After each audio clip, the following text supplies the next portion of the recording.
Blaze the Cat, everyone's favorite interdimensional burning cat lady. Sometimes she's a wise, stoic, Sonic-level powerhouse, and other times she's just a female rep for the sake of having one. Today, we're gonna look at Blaze's role in every Sonic game she appears in, and rank her from worthless to elite.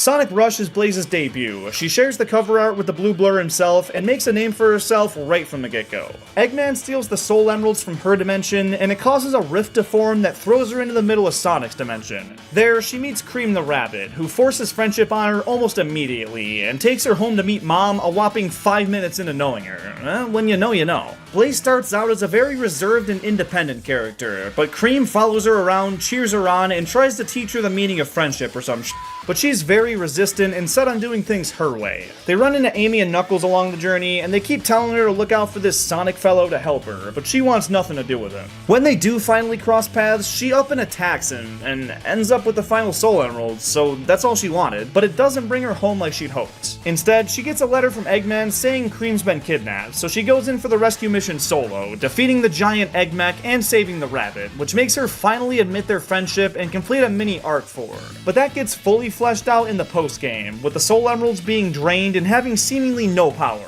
Thanks to her newly opened heart though, and that of her new friends, the Emeralds are fully restored and turn her into Burning Blaze for the very first time. This transformation is f***ing rad, and with Supersonic alongside her, they take down the two Eggmen and the X-Salamander. And with that, her and Sonic go their separate ways, universe is restored, and full powers realized. It's a hell of an introduction to the character, and the gameplay backs that up in the best possible way. Levels play like an enhanced version of Sonic. She's got the same boost, but also these new fire-centric abilities that thrust her into the air and spin flames at enemies, which are sick. Now, she is a bit slower than Sonic, but you can hardly feel it. If anything, it makes her more controllable and easy to use. Overall, I'd say this debut is Shadow level good, which may seem like an exaggeration, but it deserves that respect, and the elite tier.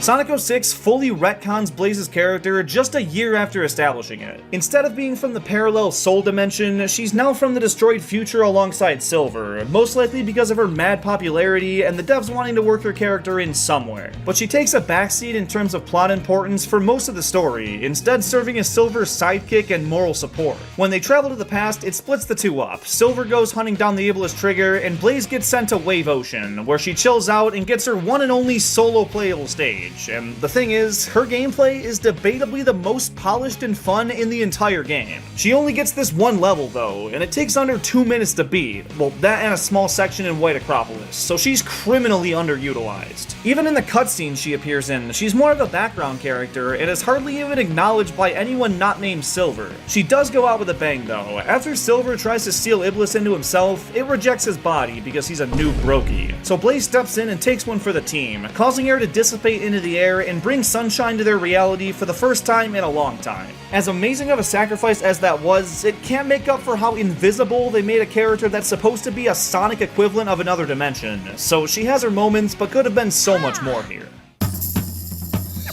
Sonic and the Secret Rings doesn't include many iconic characters in its story, but the party mode brings back a pretty good variety. You got the main quartet, Shadow, Cream, Silver, and Blaze the Cat. It's great to see her get a role in a spin-off game like this, but considering there is a story mode and she's absent in it, I can't give it too much credit. She's an average unlockable character.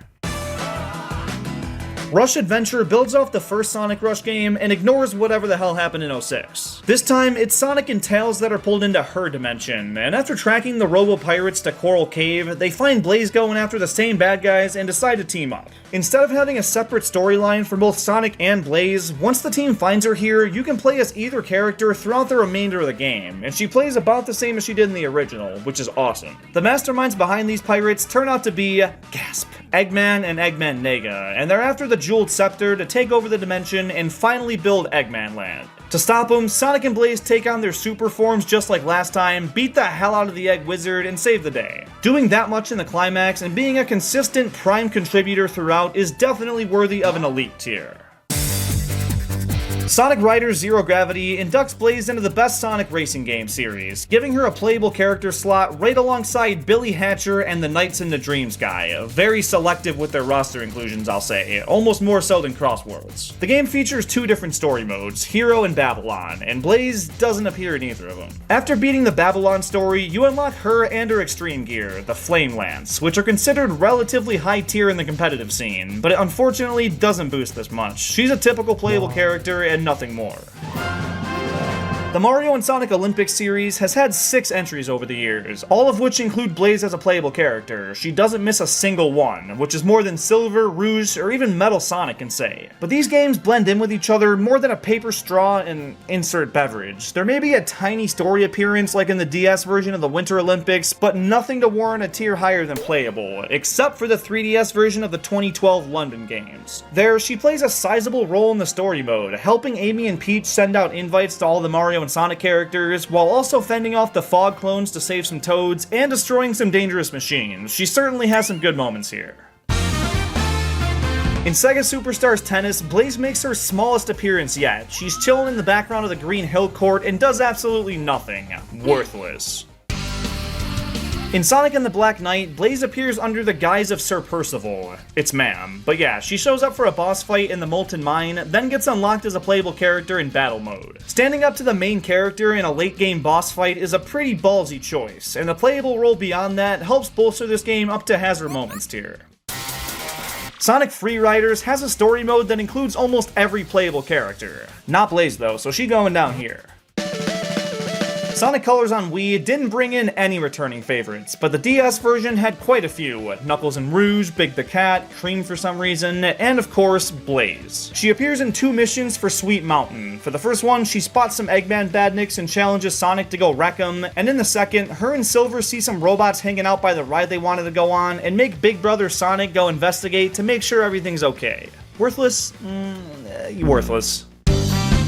Sonic Generations treats Blaze the same as any character not named Sonic or Tails. They're celebrating Sonic's birthday when the Time Eater shows up and sucks everyone into the void, and from there, she needs Sonic to come to her rescue. Charmy the Bee and Blaze have the same plot significance. Yeah. And after being saved, she shows up for a couple optional missions, then again for the final boss, to stand on the sidelines and cheer Sonic on. She used to be his equal, now she's just worthless.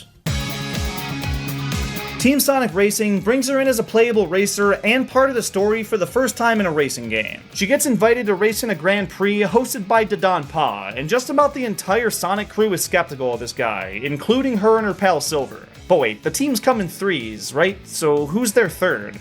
Yeah. She's a part of Team Vector, because suddenly Sonic Team thinks fucking Vector's a bigger character than either Blaze or Silver. Gotcha. Beyond that though, they really don't do much. They investigate the situation and are involved in races throughout, but don't rock the boat much, and Blaze gets hardly any screen time. Even at the end when they're all celebrating, they cut Blaze from the scene. Vector's shown.